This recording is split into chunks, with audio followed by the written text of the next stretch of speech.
Ya, Paman Gembul ini pejabat masa lalu, kemudian dia juga memang hidup di masyarakat, berteman, bergaul dengan segala jenis profesi, sehingga dia banyak kenalan, baik lingkungan pejabat maupun lingkungan dunia bawah tanah. Gitu. Jadi di Paman Gembul ini antara baik dan jahat itu ada semua sama dia.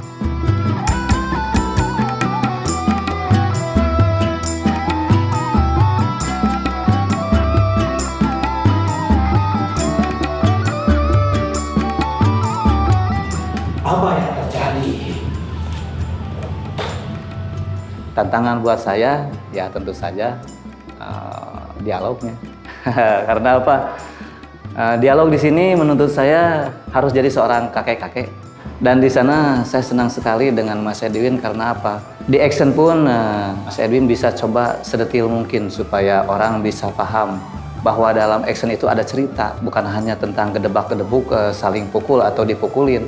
Tapi memang ada cerita yang bisa dicerna atau dilihat oleh para penonton bahwa itu ada ceritanya. Dari awalnya seperti apa, di tengahnya bagaimana, emosinya naiknya karena apa, terus endingnya akan seperti apa. Itu tetap harus ada cerita yang disampaikan dalam fighting tersebut. Memang saya belajarnya action dulu, baru ke dialog. Tapi ternyata sebenarnya sama-sama saja. Kalau action, sama. Kalau kita menghafal beberapa grip gerakan, kita tahu awal dan akhir, tengahnya harus apa, emosinya naiknya seperti apa, menghafalnya mudah. Tidak menghafal pergerakan, tapi menghafalnya secara global. Ini jalan cerita fightingnya seperti apa. Poin-poinnya yang harus tetap kita jaga supaya tetap terlihat mana. Itu memang pengalaman kita di action sama seperti itu. Mau di lokal maupun di internasional, rata-rata mereka sama. Anjing, mau mati kau? Aku cari Pak Lebe. Aku Pak Lebe, siapa kau?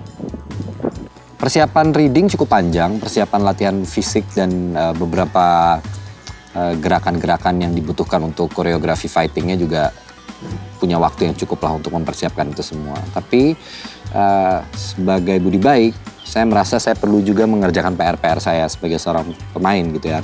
Setelah saya membaca skenario-nya, kemudian kami reading dengan Ladia, terutama karena saya paling banyak dengan Ladia Sheryl sebagai Iteng.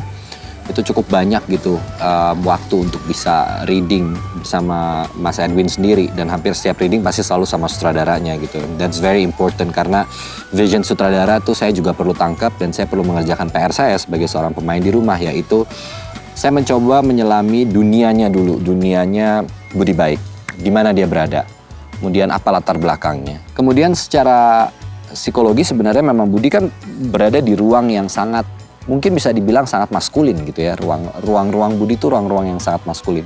Film ini sedikit banyak juga berbicara tentang maskulinitas gitu. Jadi di ruang yang seperti ini kan markas ini sangat terik mataharinya, panas mataharinya. Kemudian elemen-elemen yang paling kuat di sini adalah elemen-elemen besi.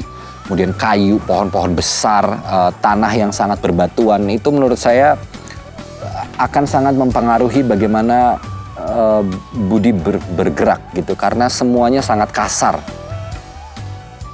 Sering orang pikir bahwa action dalam film drama mungkin hanya bumbu atau dibalik.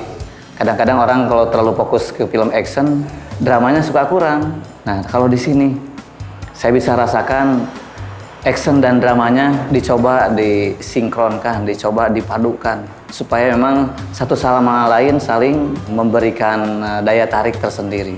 Action.